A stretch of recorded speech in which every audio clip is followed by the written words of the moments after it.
Hey everyone, welcome back to the Long Live Cinema Show. My name is Porush, and this is the very first time when we have a cinematographer on the podcast. I'm very excited to be getting this opportunity to host Siddharth Diwan, who's an acclaimed cinematographer known for his work in Qala, Bulbbul, Queen, Chintu Ka Birthday, Lunchbox, and many more. In this episode, we discussed the basics of cinematography, why single takes are becoming so prominent. Siddharth took us back to his experiences of shooting various films and how factors like weather play a critical role in cinematography. We also discussed about a couple of films that you should watch specifically and purely to learn cinematography and compositions. This is a very fun and enlightening episode, just like the rest of the episodes. If you have been following this podcast, I'm so glad that you are here, and I hope that you're having great fun while listening to these conversations. So without any further delay, let's sit back, relax, and start this conversation that I had with Siddharth Diwan.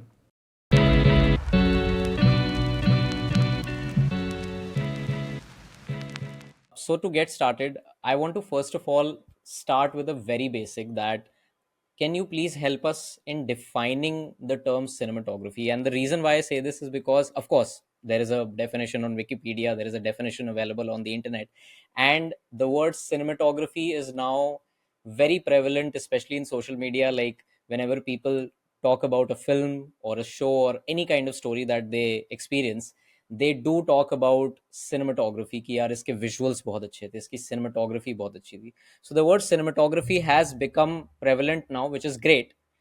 But I would love to know from you, what exactly is cinematography? What is the nature of your job? And because of the fact that people sit through the end credits and read the credits, everybody knows that this person did the cinematography. But can you help us establishing what exactly it is? I think cinematography is mostly part of filmmaking, which is making sure that we are not really limited to storytelling with only words and sounds. And I think that's one thing that a lot of films that we watch and we end up saying that we didn't have a very good cinematic experience when we say it's mostly because we are not realizing the whole potential of the medium. The medium is an audiovisual medium. I think stories have been told over many years, and mostly storytelling has been an oral tradition. A lot of stories have been passed on and narrated by people or performed in a live, in a theatrical this thing. But I think what cinematography and specifically cinema as a medium brings is not just the audio, but also the visual experience of looking at a story, and not just looking at it from a point of view of how you experience from a theater, where there's a single perspective where an audience in a dark room is watching people perform from a distance. This is a medium where we can bring perspective, where we can force perspective, and we can actually we have much more many tools available to us to narrate a story in a visual medium. So I think kind of summarizing that, a job of a cinematographer is to um, understand the emotional core and the mood and the politics of a story that we're dealing with, and be able to translate it to on screen where people are able to experience all of those things in the most, in the best way possible.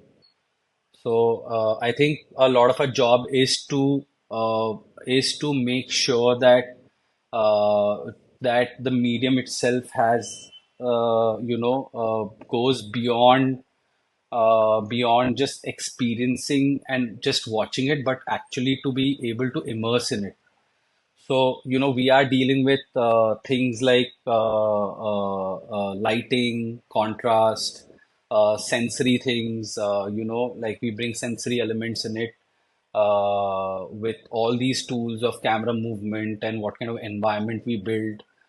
Do we bring in the atmospherics and, basically use all these things to tell the story in the best way possible. Right. Okay. Yeah. Can you also now dig a little deeper and give us a breakdown of how do you come on board on a project and the process of taking charge of capturing it and what all goes behind when you set up a frame? Uh, I mean, come on board is has got many layers to it because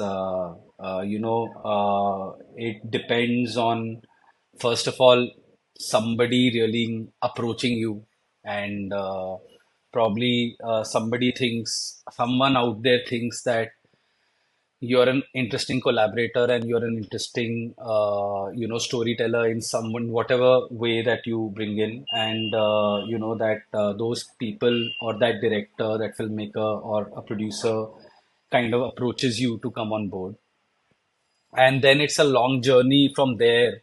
It's not a as simple as somebody asking you and you doing the film, but there are many phases to it where we meet and we understand each other and I read the script and try to understand what is this film about and is it something that I'm going to be interested in doing. Plus the things that I'm talking about, the story, the way I'm looking at it, the way I'm visualizing it, or way I'm interpreting it, does the filmmaker find it, whoever the directors approached me, does that person find that I have an interesting vision to bring for this particular story? So, I mean, I think coming on board is like a lot of that. Once you come on board, then it's another process, where uh, it's a long process where you really like take a deep dive into the script. You kind of analyze it, you find patterns in it, you break it down in terms of what kind of spaces you're dealing with, what kind of people are you dealing with, what are their characteristics, what are they bringing on it, and what is the progression of the characters. There are a lot of things that you have to analyze and dissect, and then you kind of come with some sort of a sense of looking at it. Like you kind of start figuring out, is this a film, and is are these the characters that you want to really observe and look at them from a distance? Or do you want to get into their mind space and look at the whole storytelling in a very subjective way from that person's point of view? It basically, when you start reading it and start breaking it down, you start getting these small ideas on, how you want to, these mini ideas start forming on how you want to look at this particular story, like, how you want the people to experience it. Do you want it to be an objective viewing, or do you want to be subjective? Do you want to be naturalistic, observant? Do you want to be expressive with it? Um, uh, do you want it to see it from a third person point of view, or you want to see it from a first person point of view? So these are a lot of things that mostly the script dictate, and a lot of it comes with the many conversations and many interactions that you have with the director. Where you start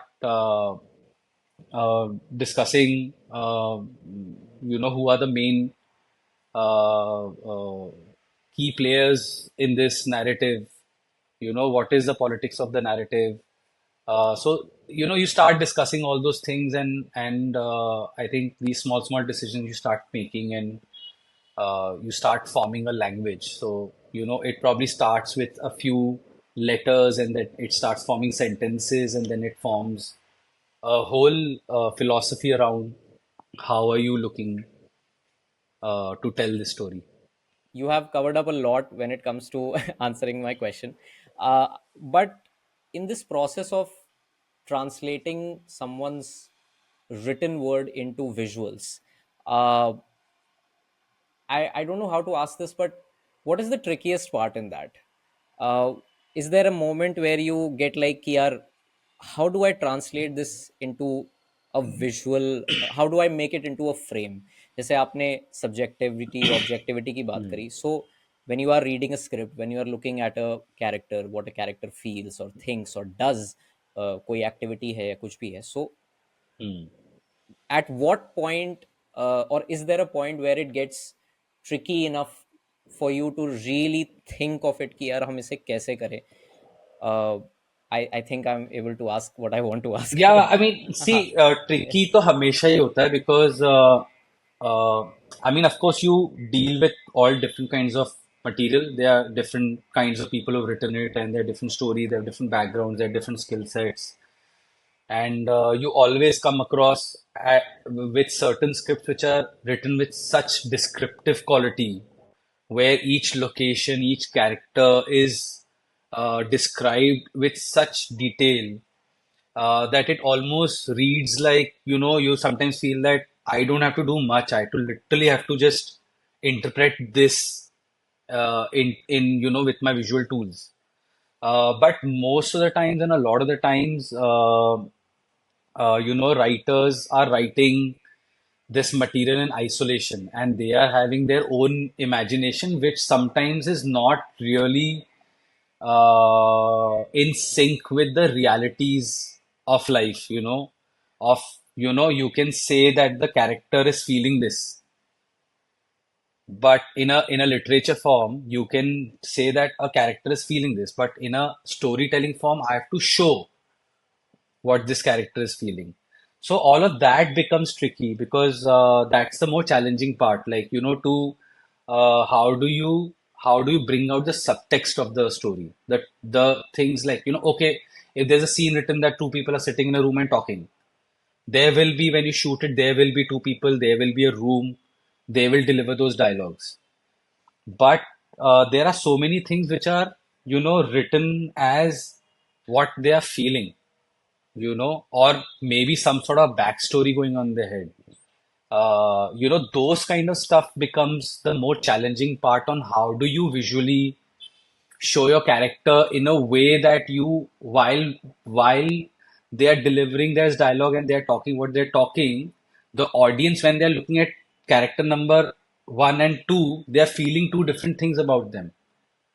How do you place them in the frame? From where do you look at them? How are their faces lit? That you kind of express. So I don't see it as a problem. I see it as a challenge on, because the writers are writing from the imagination, and they should sometimes be restricted by thinking that, oh, when they're shooting, how will they do it? And this is to do with not just subtext I'm talking about. This is to do with stuff which is also to do with the physical realities of the world, sometimes you write stuff, but how do you actually do it? So those are the things that are more tricky, and I think when you discuss it, sometimes I actually, by practice, like sometimes these things which I don't understand with what intent they have been written, then it's always best to talk to the director, or maybe if you have access to the writer, you talk to them and ask that what are they thinking, and why they've written like this. Like, this is not possible in the real world, but what is the meaning of this? So how we can interpret it in ways that is more possible. So yeah, things like that, which are uh, to do with writing. But I honestly uh, enjoy reading scripts which are very descriptive, because they're almost like when you're reading a book, and in book people take a lot of effort and go at lengths to explain a lot of situations, which people don't do it in a screenplay format, because then if they start doing it, then it'll become like a 300 page script which nobody's going to read. So generally, it's kind of information is always limited to description of the space, time of the day or whatever, things like that, those keywords in interior, exterior, and what are the people in there and what are they talking about. And maybe there'll be some amount of description on just like giving some valuable information on what probably this space should feel like or where are these people coming from. Those things help. Because of this nature of writing in a screenplay format, I feel that scripts are always, in my opinion, are not Bibles, they are roadmaps. So you look at it and you read it for me to understand that what is the intent of the writer. So I take it as a roadmap that this is what the writer is trying to say, but it's not necessarily that I have to follow this to the T. We can change it. Like, maybe a scene is written walking on some terrain, maybe walking on a road in the mountains, but we make it into like like maybe the scene is happening while they are climbing a little mountain. So graphically you have taken the movement from this to this. So because probably you think that the content of the scene is probably talking about somewhere certain things escalating on rising and probably putting it into that kind of a landscape or in that kind of location will make it better, will probably also express the meaning of the scene. So I'm just throwing an example, but like you can always like read scripts and the scenes and not really follow it to the T, but rather and I do it a lot as a practice where I read a scene and I think that what if it's not like this, if it's done like this, or if the location is not interior, we take it to the exterior. You think of things and you have some sort of a reasons for it on why it will be better to do it this way, and then you talk to the director and say that I think changing this would be much nicer to express the scene. So yeah, so I think that way, uh, uh, I mean, I read the scripts for a lot of the intent and for a lot of the of of of the plot, which sometimes becomes plots can be a little bit rigid, but and intent should always be clear, at least in our heads, so that we know why are we doing this scene and what is the purpose of the scene. So all certain things should be kept as intended by the writer or the director, but there are a lot of elements that can be a little bit more freewheeling and free flowing and can be evolving and they can change. Right. I know I will. I you might say कि यार मैंने इतना बोल दिया, but you're still asking me. But it would be great if you can give us an example of the same in one of your any of your experiences of working on films where you read something but you interpreted it in a different way, and then you ended up creating a different scene from what was written, and it actually worked. Yeah, I mean, many times you've done it. I remember in Bulbbul, there was this scene which was a picnic scene where all the characters, Satya, Binodini, and all these guys are like kind of lounging in the sun, and Bulbul is playing with the other brother. And that scene was originally written to be in the courtyard of the Haveli itself. And when we were at the location and we were blocking all the scenes. So we were going in a kind of sequence of this thing so that we have a sense of flow and how the scenes are flowing and all that. So we are blocking with the actors. And then when we reached that scene, I kind of started feeling that we have been in the Haveli for a very long time. Like, it's kind of becoming repetitive, and I'm feeling sort of claustrophobic. And the scene has such a in the entire this thing, there's such high stuff happening. This little girl is getting married, one chudel is being introduced, somebody is getting, there's a lot of like dark stuff happening, and this is the only scene where suddenly something light is there. Where they're just like kind of lounging. There's nothing like serious happening in this. Yes, their conversations are going in certain way, but I thought that, we need to bring some sort of a visual change also. So I just told Anvita that while blocking ki, don't you feel that we've been interiors for a very long time, and this scene we could just maybe take it outside, maybe change the location. And Anvita is like extremely like intuitive, and she's very, very receptive to these things because she's also a writer. And she immediately caught on to it. She's like, yeah, great. Okay, yeah, we should do that. Maybe we should also use this as an opportunity to show the Zamindari life. Like, how they would sprawl and have that, their picnics and stuff. Like, we have shown that these are Zamindars, but maybe we should little bit add another element by using this. So it immediately, next day we went out wrecking to find another location, and we found this location where we said, okay, this scene is going to happen here. And we, figured out, okay, we want these kind of props, we want this kind of, this one chadar they are kind of lounging on, we want a jhula. And of course, there were like, I think maybe some of the Ray images also, Bengal, we were in Bengal, all of that playing, so that jhula came in. And so, then it changed.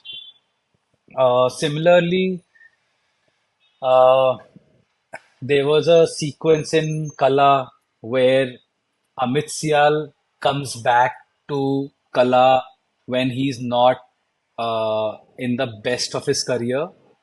Now he's not really doing well, and he's come back to Qala. He's the one who made her. Now he's come back to kind of plead her to sing a few songs in his upcoming film so that he can kind of use her equity to come back into limelight in some way. And he comes to her and she says that I'm not at home. She basically like kind of ghosts him, and he's aware of it. He goes, and there's a next scene where they meet in the lift where he kind of catches her off guard. So that scene originally was written outside her door. Like, she's leaving for the studio and she opens the door, and Amit Sial is like standing right there, and the whole confrontation happens at the door. So then we start discussing that, this is not really interesting, it's boring. We should maybe think about some other location. There is like a sort of a feeling of like because this is also the part in the film where her mental health is like kind of spiraling down. So there's also this feeling of like kind of going low and going down and all of that. So we decided, why not we do it on a staircase? What if we get a staircase which is kind of spiral in nature, and he's probably waiting for her midway and catches her, and then it is like a little a cat and mouse kind of a thing where she's kind of going down and he's kind of chasing her, and she's kind of losing her mind space because she's going into that delirium, and all her ghost of her past are like kind of coming back to haunt her in the form of Jagan's ghost. So then we found a staircase, and then we prepped for it. And then after a point, we lost the staircase also as a location. So we thought, what is another way of doing it? So we thought, what if it's an elevator? And we design an elevator where there is this constant change of light. We use those channel gate elevator where we see the shadow of these rails, like, kind of making her feel entrapped, going on her, and then she goes into dark at some point. And we designed it to also to hit those marks with the lighting and all with the dialogues, so that at certain dialogue beat, we are getting that light, and then it goes into darkness and all of that. A lot of that kind of got changed in the edit also. It didn't really land it like that. But then we made it into a lift. So, these are the kind of things that you read, and then you think that, okay, this is probably one way of, it's written like this, but maybe we could change it. And, like, I can give you more examples. You can always choose to keep whatever you want to No, in the no, no. edit. Please, I'm going to keep the entire podcast. Trust me, I'm not going to remove anything. There is this one scene in Bhavesh Joshi where Bhavesh's character, Priyanshu's character, is going to the yard back to collect evidence of the corruption. And he's already like kind of beaten up, and he's in the hospital, and he records one like a video which is like his last video. And he's, I mean, in a way, when I was reading the script also, I knew that we are kind of setting him up to go, and he's probably going to die or something like that. You already get that feeling. And also the fact that this is the making of a hero. This is the point where he's actually become a superhero, because a lot of us are fighting this fight, are always raising our voices. We are always putting our rants and our posts on social media, and we're talking about stuff. But when someone does an act like this, which is almost like kind of an sort of a self-sacrifice at that level, this is what makes a one person different from many of us, because this person is a superhero. So I wanted to express that somehow in lighting, and in a shot taking. There is that sequence where he's in the hospital, and we show like shots of him getting up from the bed, walking away. He's going out, and then we see him in a rickshaw, and he's going towards the yard, and then it's raining, and then that's the whole climax sequence which starts. And so it was an hospital sequence with like a tube light and some street lights coming from outside. And what I did was that I placed, so I thought that what if like we imagine it to be very close to the main road. From the windows also we could see a metro bridge, and we could see a train crossing and all, which we also used and timed it one of the shots. So I wanted to kind of establish that it's close to the main road. So a lot of main road light is spilling in, but I wanted to use that light in a little bit of an hyper real way. So what we did was we placed multiple mirrors outside the location, and I remember we placed like some 6, 7 mirrors outside the location, and we kind of put some 7, 8 lights which were reflecting on the mirror, and those mirrors were like pushing in lights inside the room, the hospital room where we were.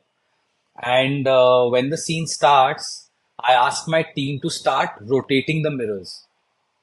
So when we started rotating the mirrors in those random ways, all those lights reflecting were started moving, and they started giving that effect of like, because I, like, for example, stay on the second floor, and when I'm sleeping at night and these cars are crossing and all that, I always see these patterns and shadows forming, and it's always like a magical feeling to it. And I thought that it exists in reality, but when you use it as an effect, it has some like a hyper feeling to it. And because I wanted to highlight that moment as an act that he's doing, which is doesn't represent anything normal. This is actually someone with a lot of courage who will do something like this. I want to represent that with some sort of a kinetic movement.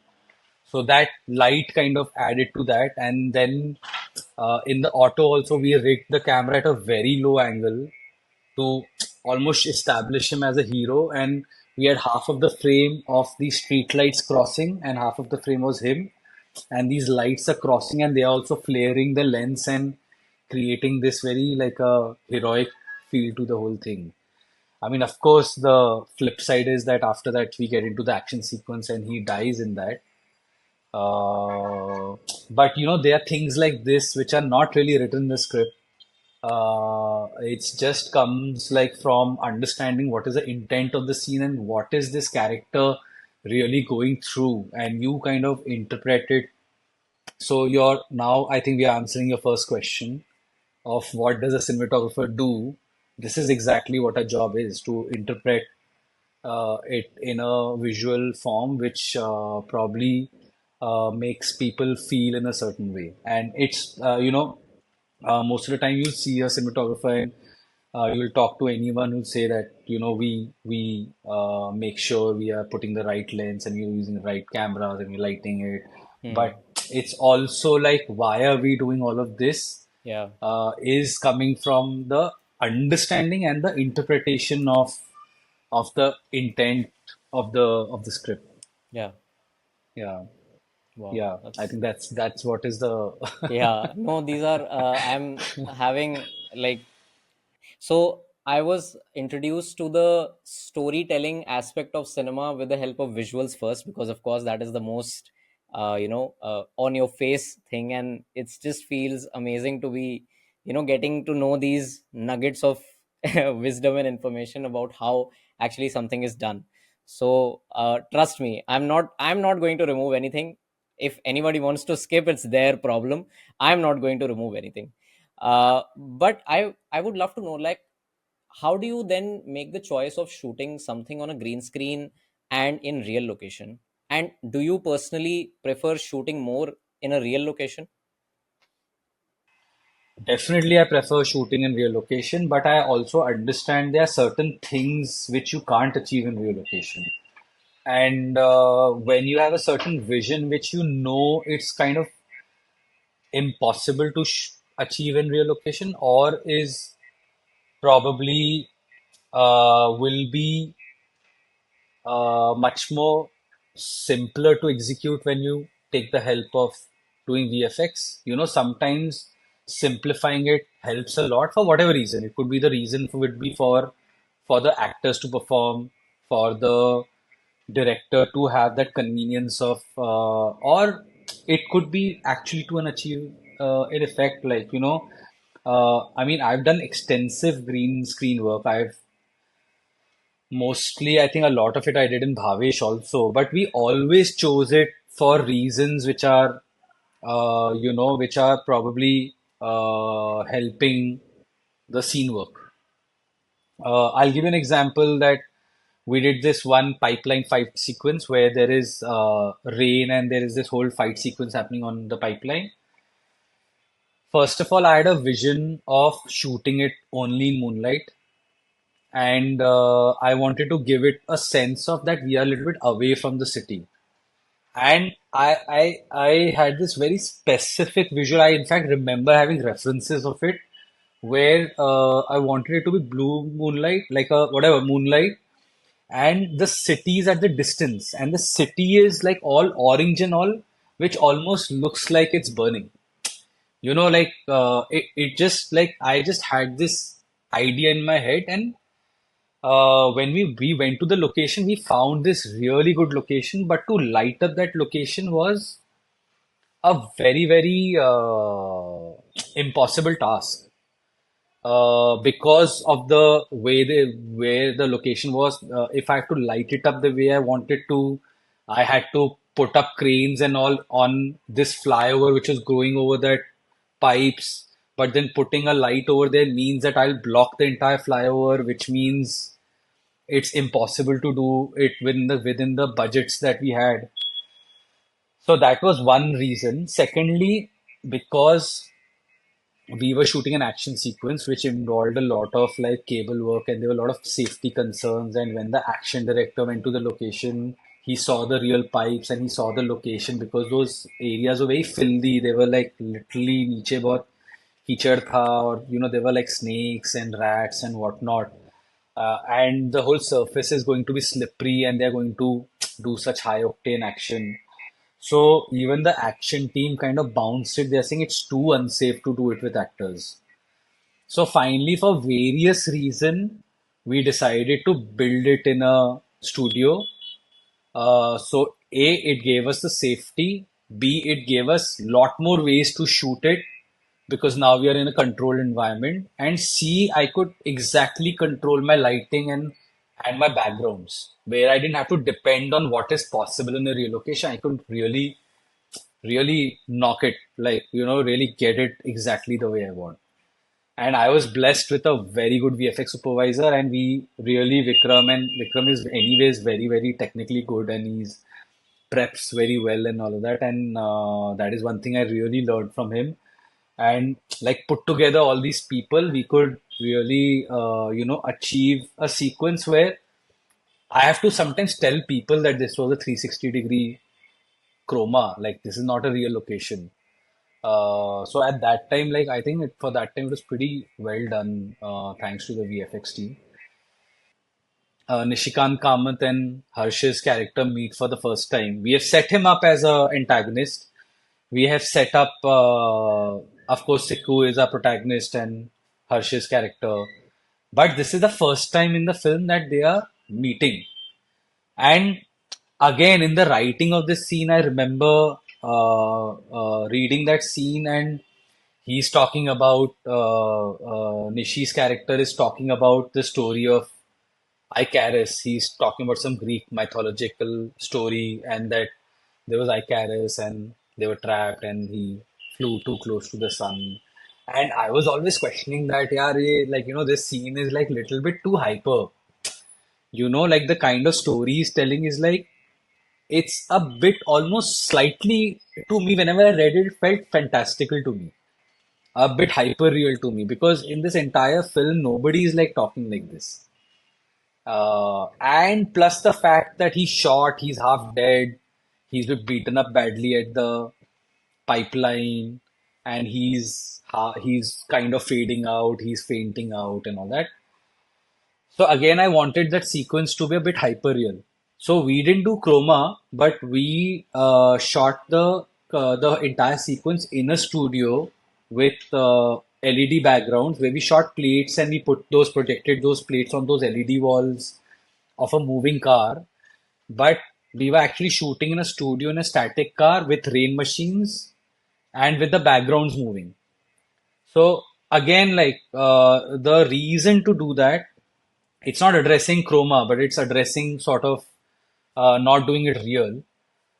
We could have done it real, but if I would have done it real, there'll be a convoy of 10 cars going where one car has towing our main car, then there's another car which has a rain machine on it, there's another car which has got generator. We have AD cars, we have production cars to do safety, and it's a tam jam of things, and it is very cumbersome because it's a lot of noise, generator, rain, and actors can't hear. The director will have to hear all the sound wirelessly, and every time he has to communicate with them, he has to talk on a walkie, or he has to make everyone stop and then go and brief them and then again start. It was too becoming too much hassle. So I wanted to take that out of the equation, and I wanted to treat the scene in a little bit hyper real way again. So I thought that maybe not doing it real, instead doing it in a studio is much better for the integrity of the scene itself. Then I can really control my lighting also.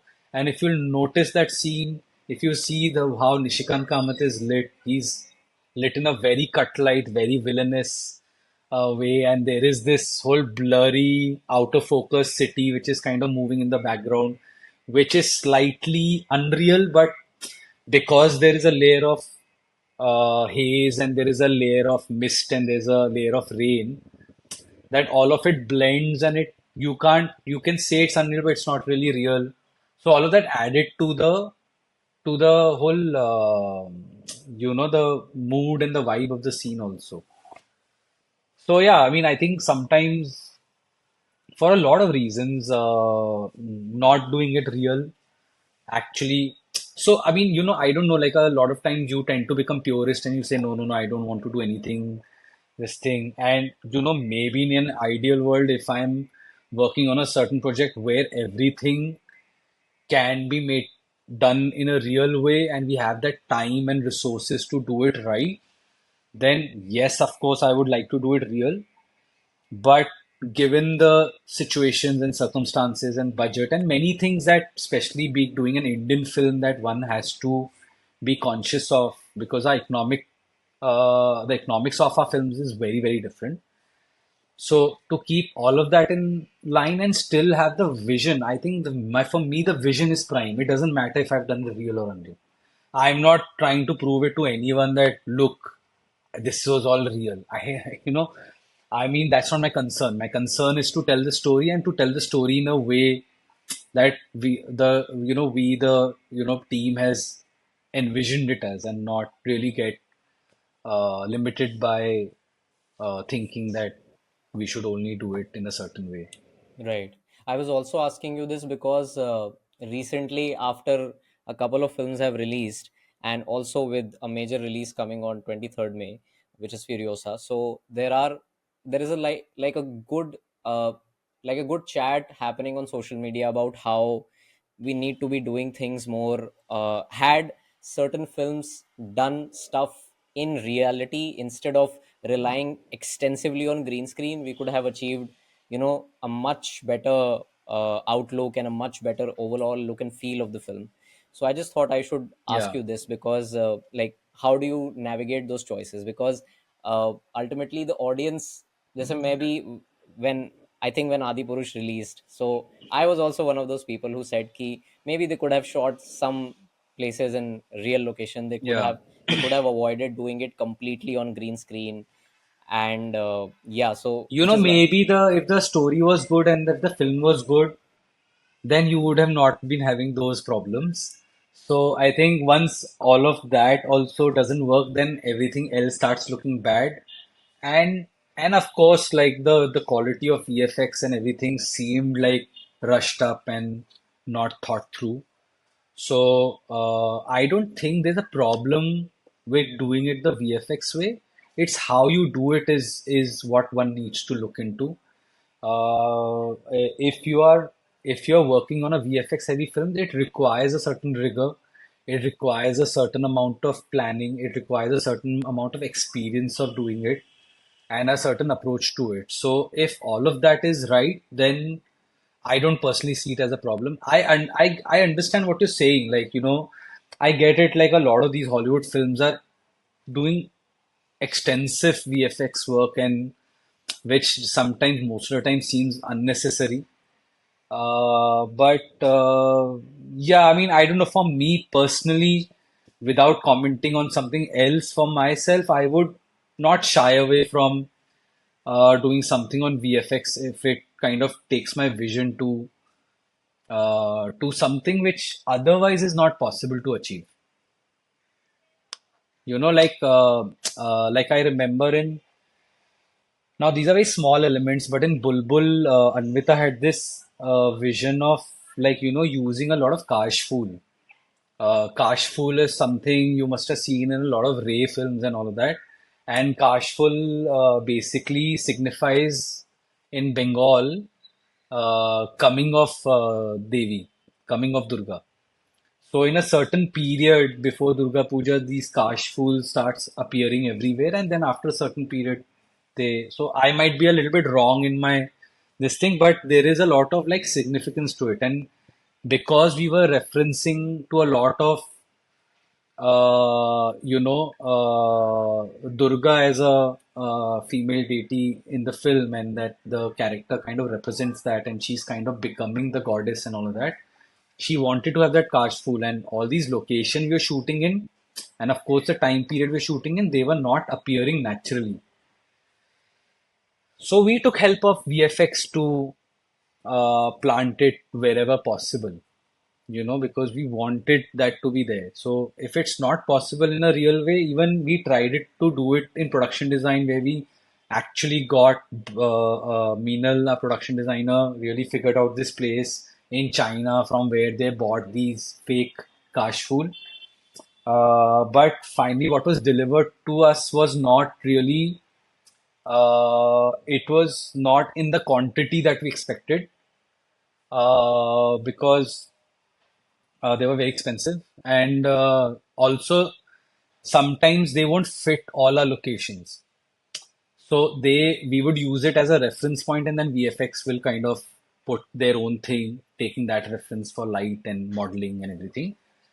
And it looked stunning, and I thought ki it was like this is like a great use of VFX. Like, you can do so many things which otherwise are probably, like if we were a film where we had the luxury to make a choose a area 1 year back and plant some, like Haneke, like plant some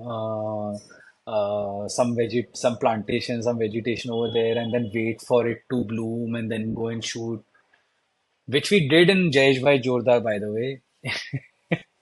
in in Jayeshbhai Jordaar, there's a chase sequence in Sarson Ka Khet, which we actually blocked one khet in advance and asked them to plant sarso in it, and we were kind of monitoring it, and then we went and shot there when it was in full Bloom. bloom. You did it Yeah. in the Interstellar way, basically. Yeah. Yeah. But also, see, again, even that one was not really part of the script. In the script, there was a chase, Hmm. which happens in a field. But when we and Divyang, we started like kind of prepping it, we had this like an funny idea in our head that what if we do a little homage to Yashraj, Oh, because it was also their anniversary of some what they were completing their whatever some 50 25 years, I don't know, I'm not sure, okay. but Okay. they're completing their years, and we thought why not we do a little homage to the Sarson Ka Khet from Dilwale Dulhaniya Le Jayenge, but Yeah. do a very dark scene in there, like no, matlab, it's not like a song sequence with shooting, which was shooting a very, like it was in a comical way. The whole Yeah. scene was realized in a Yeah. humor way, but yeah, uh, Right. yeah. So over there we did that. Yeah. Since we are talking about a lot of things, a lot of stuff that is done outdoor as well, uh, how does weather play a role in cinematography? Weather plays a very important role because it actually exactly sets the tone of the film. And if I'll tell you my own experience of it, there are times that we have actually planned and decided to shoot in a particular weather for a lot of the films. Like I remember Titli, when we were shooting, was at some point falling into a schedule where we will be shooting in winters.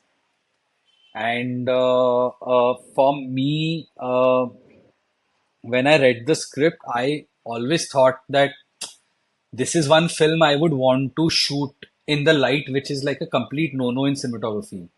Like, I don't want to shoot this film in the magic hour and the beautiful sunrise and sunset. I want to shoot this film in top sun. Like, I want to have that harshness, which is a complete no-no. Like, as DPs, you're always trying to avoid the top sun. You'll hear of films which are only shot in magic hour. Generally, a day is planned that, okay, 12 to 2 or 3, we won't shoot because that too harsh sun, too much of a top sun, it has those ugly shadows and everything. But for Titli, I spoke with the director. I said, listen, if we do this in winters, it's not going to look right for the film. And also, like, we recently, at that time, a lot of Delhi films were happening, and there was Aakho Dekhi, and there was Oye Lucky Oye. There are a lot of films which are Delhi based, and most of them used to have were happening in winters. So I also thought that it's of course the most beautiful time in Delhi because it's foggy and misty, and it's winters, and it's comfortable to shoot also. The light is also naturally beautiful. But we specifically planned it to be shot in April, May, in the worst period possible to have that heat. We were shooting sometimes in those 10 by 10, 8 by 8 rooms in like 45 degrees Celsius, and everyone is sweating. And but that was the look of the thing that we wanted. For Qala, we wanted snow. Uh, it was also written like that. Earlier, Qala, we were supposed to shoot in Manali, but by the time our schedule got in order, Manali, all the snow melted. Then we went to Kashmir, and there was snow there, and we were lucky that we went there and shot it in March, April, and that's the time when the snow completely melts. But after many years in Kashmir, in that period, fresh snow happened. So we were very lucky we found snow. Otherwise, we would have to had either find a foreign country or maybe push the shoot. But we were very lucky. We went there, we got fresh snow, and I remember we went to Kashmir. It was white, and the day we wrapped, the next day when we left, everything was green. All the snow melted. So we just about made it. And so, yeah, weather plays a very important role. I think a lot of the directors only, writers only, while writing, has a lot of those elements and things written in it. And sometimes it's not, but that's always like a very important part of the conversation, that do we want it to be in a tropical place, or be closer to the equator, or be on the hills, or and summers, winters, all those things are very, very important, because those atmospherics also play a very important role in setting up the overall mood. Right. And what has Yeah. been the, and this can be anywhere in India, outside India, what has been like the most beautiful, picturesque location that you've ever shot?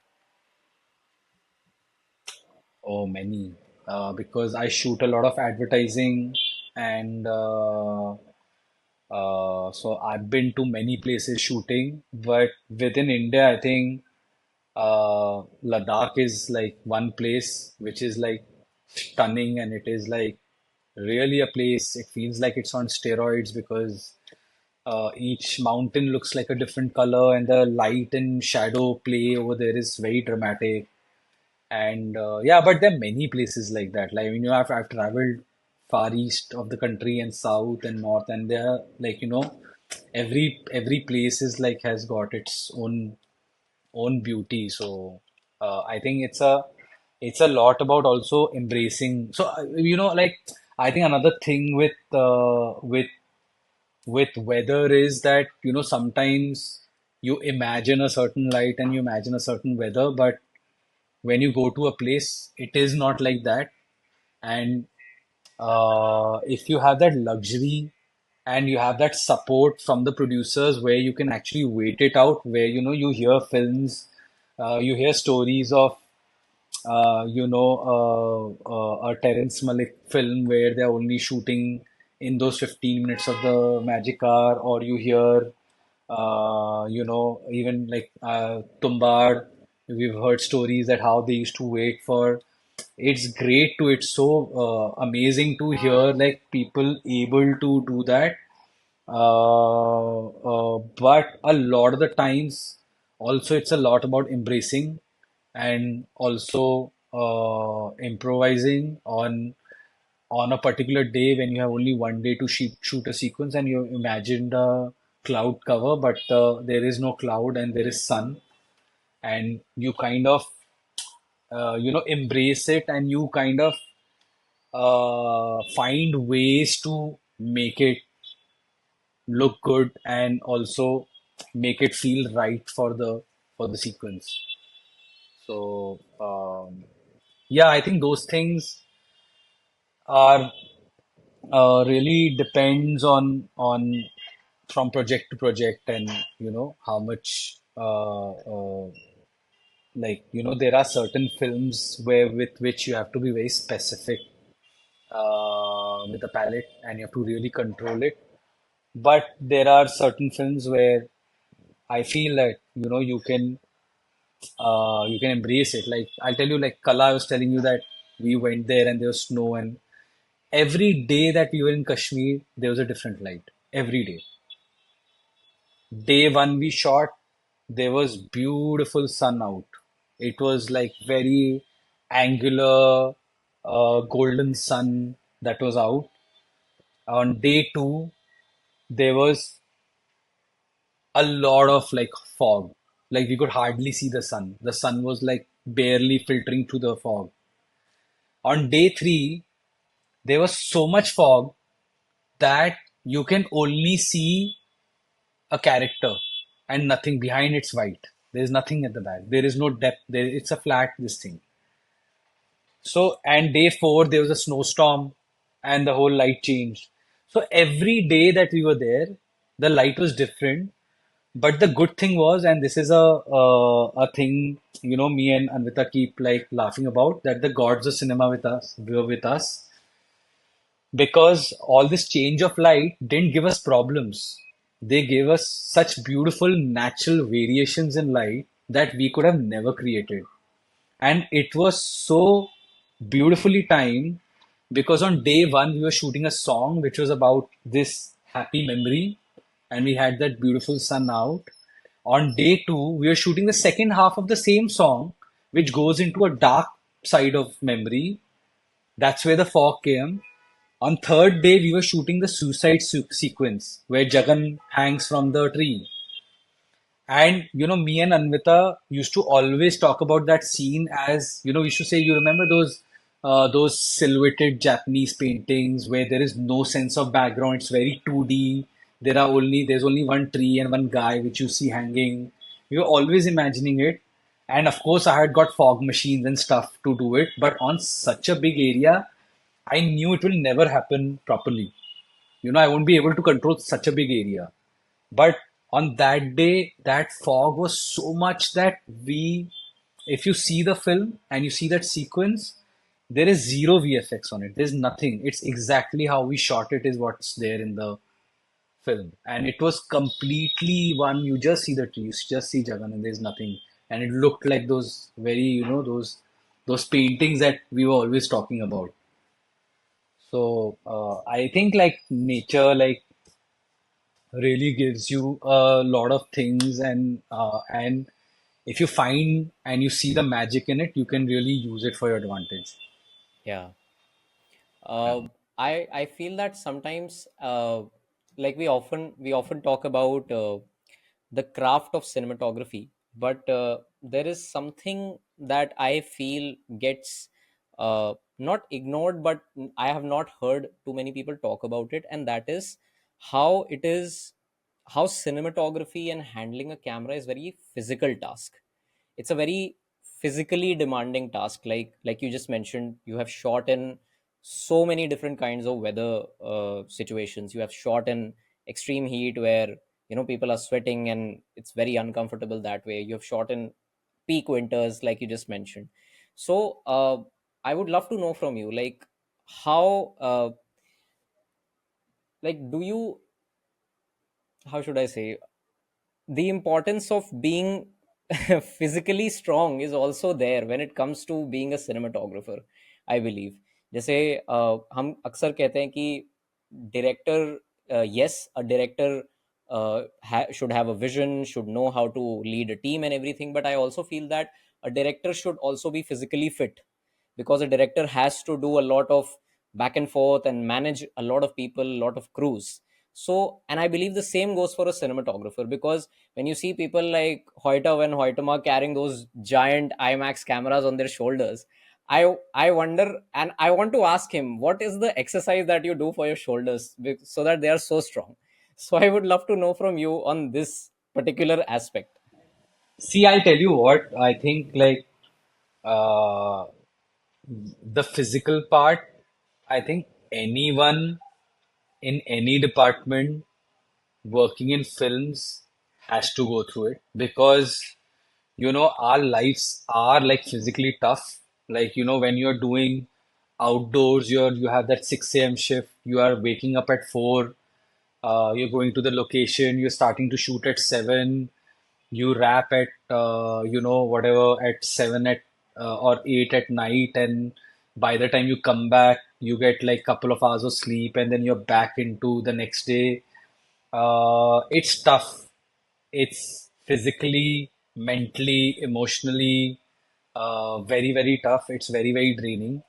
And we shoot in all kinds of physical conditions. Yes, there are times we're shooting in a comfortable studio, but most of the times we are shooting in difficult terrains, in tough like weather conditions, you know.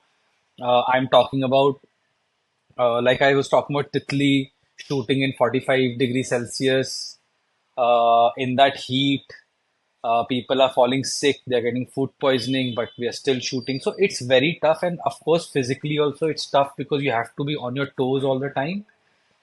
But where you see a Hote Van Hotema uh, with that IMAX on his shoulder, there is also Robert Richardson.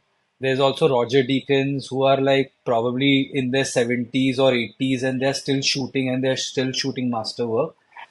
So I feel that yes, when you're starting out, a lot of the stuff you have to, you know, you do yourself and you're always picking up the camera and doing things. And I think people also expect you to be a bit more hands-on because you're.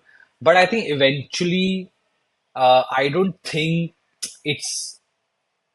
I mean, it's an important criteria for anyone to be in filmmaking, especially on the when you're in the production and principal photography part of it, not talking about post-production. You have to have that. But if only for a cinematographer, yes, it's always good to be fit and be able to be as agile as possible. But more than that, it's a lot about having a vision and having a take on things. That's way more important. Having said that, या I think film making में सबको थोड़ा fit रहना पड़ेगा मतलब sometimes like I remember when we were doing Bhavesh and Vikram's wife Ishika, who's like very close friend of mine, would be constantly every other day telling me and Vikram, listen, this is a very tough film. It's a very physical film. You guys start doing your runs every day. You start going to the gym. She will every other day keep reminding us that you need to start running, build your stamina because this film has a lot of running around, has is very difficult, has a lot of action sequences. So you have to keep yourself fit too. So I feel as much as you're fit, you will be able to do and perform much better as a cinematographer because like if your stamina and everything and your physical this thing fitness is not there, it also starts translating into you becoming more irritable and not being able to pull off a certain thing because you're getting tired and all of those things. So, and like I explained it to you earlier, that how tough our schedules are. So, keeping through it and to be able to keep a balanced mindset and to be able to deliver consistently, I think some sort of a physical fitness will always add to it. Yeah. तो And बहुत जरूरी है. definitely, definitely. It is a very physically demanding task to actually make a film. Speaking of being physically demanding task in filmmaking, right now we are seeing a lot of single takes when it comes to Indian cinema or cinema outside. Like, of course, we have Extraction, जिसके बारे में everyone is talking that yeah, it feels and it's a 20-minute single take. And recently, Kabir Khan was also talking about how he has shot an 8-minute single take in Chandu Champion.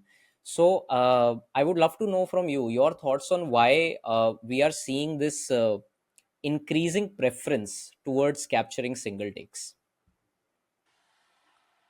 I think uh, I think it has been explored for many, many years. I think as long back as in the 60s also there were films like I'm Cuba, where Soy Cuba.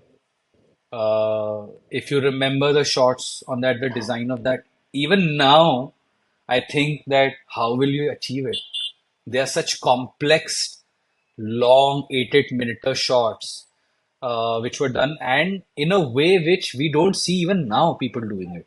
Like it was very, very complicated, the kind of movements with not just camera moving physically, but also the design of the background and what spaces it is going through and what kind of scale and so many like hundreds of people performing. it was complicated at multiple level. Then we know like many films. I think long take has been something which has been explored since like I think from the very like beginning, of cinema. I think it's probably become much more common now because we have a lot more tools and technology available for us to do it. Like, it is not something which is only limited to uh, people with resources. I think now there are cameras and there are lights and there are a lot of techniques which are available to us, a lot of tools available to us where single takes have become much more of a doable thing to do. It's not that 1917 was the first one take Yeah, film ever done. yeah, yeah. There was this one film, forgetting the name, Russian Ark or something. Yes, Russian Ark. Yes, yes, yes. Yeah, I'm not sure if that's the title, but I No, that remember is the seeing it, title. and That is that the is the title. title, right? And Yeah, yeah. and I remember in my college days seeing it, and it was a single take. So lot of filmmakers have done it, and I think the reason why single take has always been a tool which a lot of filmmakers have adopted is probably for the immersive quality of it, because I think as filmmakers everyone is trying to create a world which is very immersive, where people completely feel they are inside that and they are not like, even a lot of the times people are using editing tools and lensing tools and movement tools where you always have a sense of continuity of time going on. And theoretically, also, a lot of people have explored the idea of montage versus long take. And I think Tarkovsky has spoken extensively about the whole idea of time, which you have, which is the whole idea of real time, of when you're watching longer takes. I think it gives you a sense of an even more extended reality, in the sense that it really makes you feel the time and space as real and as like present continuous as possible, which I think probably uh, is another tool for us to replicate reality on a 2D screen.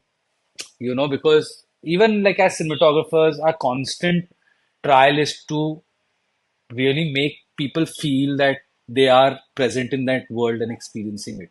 Now we do it with our lighting and lensing and how we build the contrast and how we bring sensory things into it, how we bring environment, how we sometimes use environmental things like fog and everything to make it feel more 3D, so I think that's another tool for to bring some sort of a realism to films. But yeah, I know like we see a lot of it now. Like sometimes it feels unnecessary also. Uh, but yeah, I mean, I think we see a lot more of that being explored uh, because it's much more accessible also. Like, we are really like in the times now where technology is like uh, become like now you see a lot of new languages and new grammars emerging in films because new technologies are coming. Right, right. There is that So Hitchcock film as well, Rope, which was very rope, famous. Yeah, yeah, very famous for doing single takes. But then, of yeah, course, we all know how it was done, how it was broken down into, yeah, different shots, and yeah, then yeah, yeah, that is there. yeah. I mean, which is true for 1917 also, which is Yeah, yeah. true for Birdman also. Yes, yes. Yeah, yeah, Recently, the single take that I remember most vividly was done in Family Man season one and season two. And of course, we have Neeraj Pandey as well, who has been doing. like I won't call them long takes, like very long single takes, but he has I have seen that he likes to, position a camera in a certain way and move along with the character with his camera. And of course, this is just Mm, my observation. I'm like still a learner, yeah, but just my observation that I think he likes to yeah, capture the perspective and the vision of the audience and keep it to a person, and then he will yeah. follow the person and take you through this. Yeah, yeah, that way I think there are many ways of approaching it. Like for example, I remember Chintu Ka Birthday, the first scene in the beginning where all the characters are being introduced was imagined as a single take, and we specifically uh, did it then because this was the first time all the stakeholders and all the characters were coming in one space. And one of the reasons to do a single take was to actually make people feel that they are present in this house. And you make them feel that you're part of the family. So that was our idea, that that anyways after that a lot of things are going to go down, a lot of events will happen which will start making things darker and darker. This is the first scene where we are showing that how warm and how connected this family is, and how beautiful this place is. Like in this really like war-trodden place in Iraq, Baghdad, where bombs are falling, America is invading, all that stuff is going down. This is such a warm, beautiful family living in this safe house in a way, right? So we wanted to connect them with camera movements. Like, we started first, it started from that. Let's not cut from this to this. We should move from this character and come to this character. And then make that character, basically connect them with movements. Don't cut. Don't put them in different backgrounds and different planes. Connect them with movements because these people are connected. So from there, that conversation started, and then we started saying that why not do it like a single take? Because this is also a part. Because anyways, we are going to be in the entire house for the entirety of the film. Why not use this as an opportunity to not just connect these people and also like connect the space and give a sense of belonging to this place and not disorient people by different spaces and different backgrounds. Right. So yeah, I mean the idea of single take in that was Worked very, for very you guys. different. Yeah, Yeah, yeah, yeah. definitely, definitely. Which is which are some of the best uses of the camera that you have witnessed in films from India, from outside India, that have had the maximum impact on you, and you've always wondered, God, how did they do it? Uh, you mean like in terms of like Y- particular shot? Yeah, yeah. Is there any particular shot or particular film that you remember very vividly, specifically for the cinematography, or any particular scenes where the camera movement just took you by surprise? कि यार ये कैसे किया है इन्होंने? Yeah. I'm trying to think what. I mean, yeah, there are definitely Can a lot of I scenes like this which you encounter. Huh? Yeah, can I give you one example if from my end, like the Mhm. opening of Skyfall, when uh, the character of Daniel Craig has to be introduced. So usually we follow that part where the face has to be revealed, the hero needs to be revealed. But what he does is, Yeah. since we all know Sir Deakins likes to play with light and shadows a lot, so he like Daniel Craig walks towards the frame, and just his eyes have the light, and remaining part of his face is hidden with shadow. I really Yeah, like yeah. that bit. That one Yeah, it's small bit. outstanding. Yeah. Yeah, that one small bit, but it really did a lot of magic. Yeah. And the music is also very fitting with Yeah. it. Yeah. I yeah, I'm trying to think of that specific thing. I'm getting a lot of like these recent films that I've seen. Uh, I think one film which I recently saw and I was really astonished and I was really like very like surprised in a good way and was Brahmayugam, and it's been shot by one of my senior, uh, who of course I knew of him from film school time, but we've never met.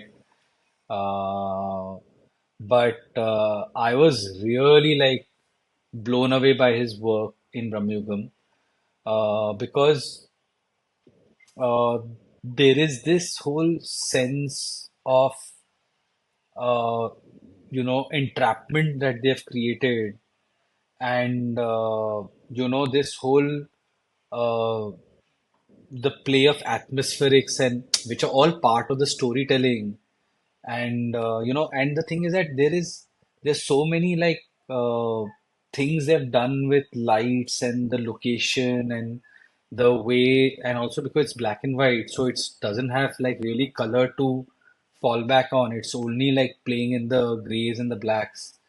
um I was actually through the film. There are many, many scenes which I was watching, and I was really wondering that how they've achieved it, how they have like created this environment, and because also it's very consistently done. Like in the beginning, you see that sunlight is there, and slowly, slowly that it starts becoming overcast, and it goes into that long like a rain kind of a thing where everything is wet and everything is constantly dripping. And I don't even know if this location is real or set, and I can't tell.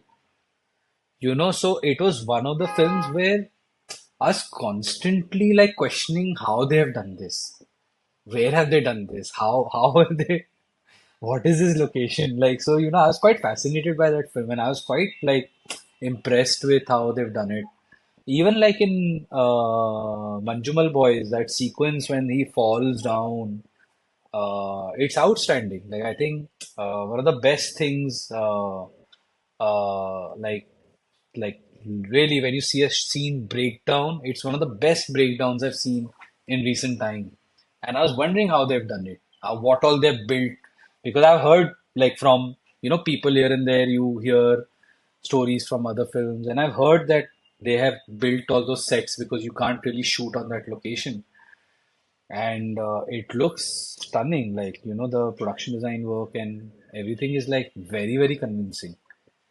So even that, like especially that sequence where he falls and these multiple shots of him falling and falling and falling, falling.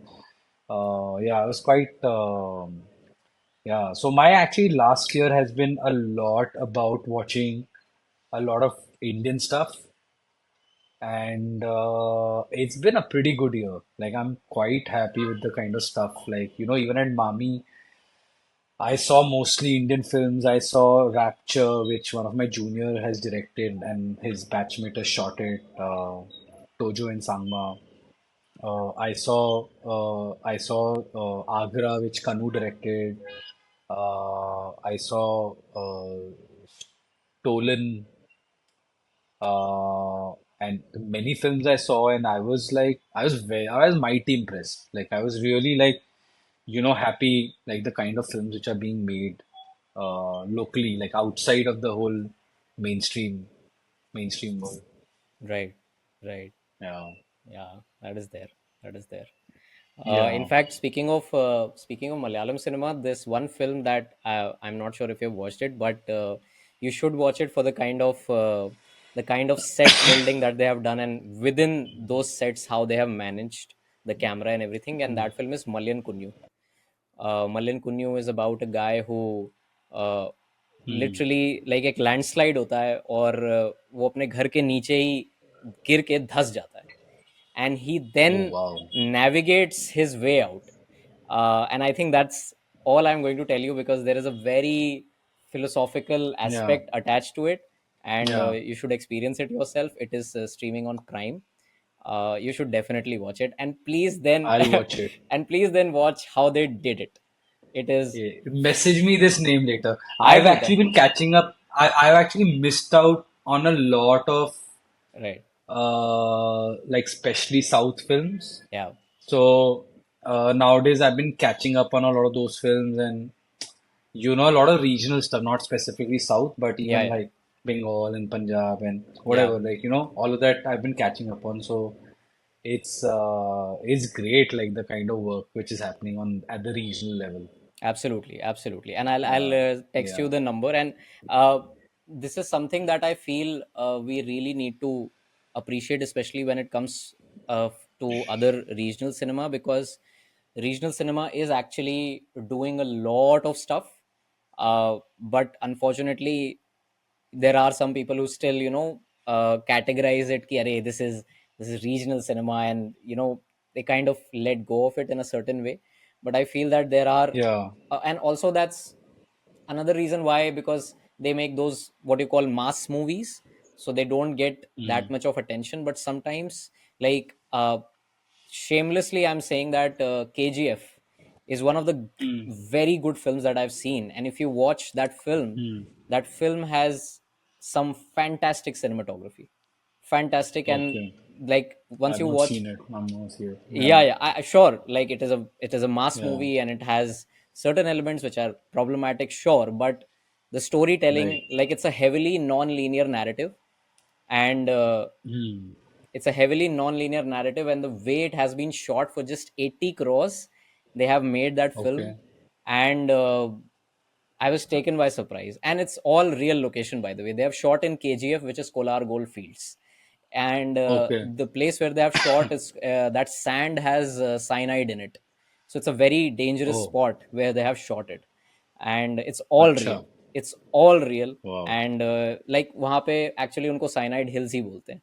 So you should definitely check that out. Sure, I'll check not it out. Yeah, might I'll check might it not out. be your Yeah. cup of tea in terms of the narrative and everything, but purely Nay, for, but like, huh, yeah, I mean, if you like, I mean, like even when you see stuff like uh, Pushpa yeah, or RRR, and honestly, it's not really like, I don't all the time, I don't really enjoy that kind of an exaggerated hmm, cinema. sure, But at the same time, I can see the value in it, and there's a lot of things that they do is like, yeah, which is quite cool, and like even with Rajamouli, like his vision and all is outstanding, and you think that somebody is thinking like that is, of course, the on that massy scale, a lot of things change and certain things are done for, and they're definitely working. It's not like they're not working. A lot of this stuff is working, so that's why they're getting made also. So I don't think any of us like not really liking that kind of film has any doesn't take away anything from it, because in the end these films are working, they are being watched by a lot of people. That means they hold certain value to a lot of people. yeah, And I think craft wise also they do things which probably you don't probably agree with, but when you hmm, see it you think that, yeah, okay, like this is also like one way of hmm, looking at things, and there is lots to also learn and appreciate from it also. yeah. I'm so glad that I'm getting to share this with you. My last two questions, and then we will call it a close. Uh, so, do you have a definition of a perfect frame? Do you have a definition of a perfect frame? Uh, I think perfect frame is something that makes you, it could be the most boring frame, a Okay, face against a wall, which has no depth and which has no lighting, contour, or anything. I think it's the best frame if it works for the story. okay, I'll give you an example. There's a film called About Ellie, okay. which is Asghar Farhadi's probably a lesser known film, I feel. I'm not sure Hmm. because Asghar Farhadi is mostly known for a separation and Yeah, salesman. yeah, yeah. because of the Oscar and all those things. And About Ellie is his least known films, and but my favorite film, and it is a very very mundane setup of a family coming to a beach house, and they're having a weekend over there. Okay. And in that family, this one girl has come who's one of the brother's girlfriend who has come. Okay. And it is a quintessential, as liberal of whatever easy uh, of like a family it could be, like in like Iran, Okay. and but slowly certain things starts happening which are unusual, and certain doubts which people start having for that girl, and it starts turning into a very from a very mundane setup with a family just coming for holiday, it starts turning into a thriller. Wow. And in that, I remember at some point, all these people have started like kind of cornering this one girl, because she's sort of questionable, and there's a lot of mystery shrouding her and all of that. Sure. And there's a shot, and it's a beautiful shot. I think it's there in the trailer also, because it's one of those kind of shots Okay. where she's actually literally just against a wall. And it's a flat wall, and this girl is in front of it. But when it comes, it has such a profound effect on you, because the whole feeling of that scene is just reflected with that graphic. Like, it's literally a person against being pushed against a wall and being alone, and also there's nothing on that wall. So it's like almost like mysterious. Like you don't even know what this. So it's working at so many levels, at a subtextual level and at a graphic level, Hmm. at a mood level, and what they're trying to tell about the story, Yeah. and not just the story, what this person is feeling in that moment, and what this person is, how is this person seen by all the other stakeholders in the story. And it's a great shot, I think. And it has nothing which tells you that, like in cinematography, we're constantly looking for contrast and depth, Yeah. and Yeah. we have all of the whatever Huh. the golden rule and whatever. It has none of it. Okay. And I think that's the best kind of cinematography. Excellent. That's great. Yeah. And lastly, I would like to ask you if there are more films like this that you would like to recommend purely to understand framing, composition, the intent behind a composition. Uh, any suggestions? Mm, uh, I would like, I mean, definitely, Asghar Farhadi is someone like, or his film has that very interesting cinematography and very interesting staging and framing. Uh, I personally also like a lot of Shane Carruth's work. Shane Carruth is this one American filmmaker. He's made films like Primer, and there is this film of his called Upstream Colors, and it's very unconventional. It doesn't really conforms to the conventions of mainstream filmmaking and cinematography, but it has a very interesting way of juxtaposing things, and image making in terms of going into the micro and the macro in that way of the word. So it's very interesting to see how they have approached it. Uh, there are many films, but I will name a few films that probably in last few years which I've really enjoyed. There's a film called Beast of the Southern Wild, which has where the protagonist is this one little child, and it is sort of real but dystopian, but fantastical, but emotional, and all told from a perspective of a little child. And it's got this very cinematography which is very raw and real, but at the same time it has those magical realism happening in it. And it's kind of a blend and mix of many genres. And I think that's what a lot of the new storytelling is moving towards, which is not conforming to a pure genre and a pure one way of doing things. I think now is a time where in storytelling, in cinematography, in all forms of arts, I can see that there is a lot of it's much more expressive, it's much more freewheeling, and it's not really conforming to. You can't really start putting them into heads or brackets saying that this is this. It's sort of like I feel like I enjoy stuff which is like kind of evolving, and it's kind of uh, transferring in nature, and it's changing constantly. It's handheld and real at one point. It's suddenly becomes very hyper and fantastical in another moment. And so yeah, Beast of the Southern Wild is that one film that I really enjoy. Uh,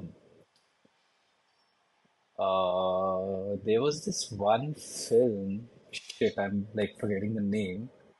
Wait, let me. Uh,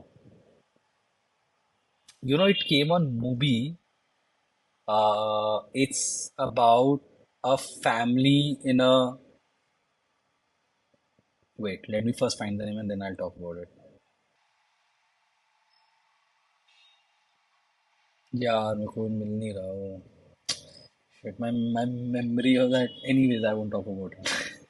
But I'll tell you that film is the entire film is in a New York apartment, and it's one family meeting on. There's a mother, father, son, and daughter has got this boyfriend who's this Asian guy.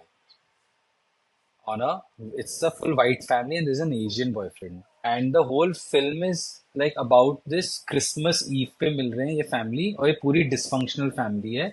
They are as how like fucked up any families are, because they are racist and they have all these problems, and they are a little bit not bothered by this Asian boyfriend and all of that. And slowly, and also in between it's showing shots of these dilapidated parts of the house, like this paint chipping, somebody's leaking, and they start planting these images where you start feeling that this house is like kind of going to crumble down or something. Yeah. And slowly it goes into some sort of a confessional where the father, at some point in the end of the confesses about cheating on the mother, and it goes into a very dark this thing. And it's done with a very very interesting like theatrical aesthetic, where uh, like you almost see like believe feel that you're watching a play, because the shot taking is not like a lot of cutting happening. It's like one wide shot where you see all of them perform. You see sometimes you do movements and all, but they're done in a very theatrical way. You know how in theater, maybe if you want your attention from this set to this set, so यहाँ का light off हुआ, यहाँ का on हुआ. They've done that kind of stuff. It's very very interesting. मैं नाम भूल रहा हूँ, but um, uh, like I mean something like that. They even explored in the staging and blocking of Aankhon Dekhi, for example, where you almost felt like this is a play which is being performed by many people, and the camera is like kind of experiencing. So I kind of like a lot of films where cinematography is explored, and storytelling through camera movement and lighting is explored in new ways, and not like very conventional ways in that way. And hmm.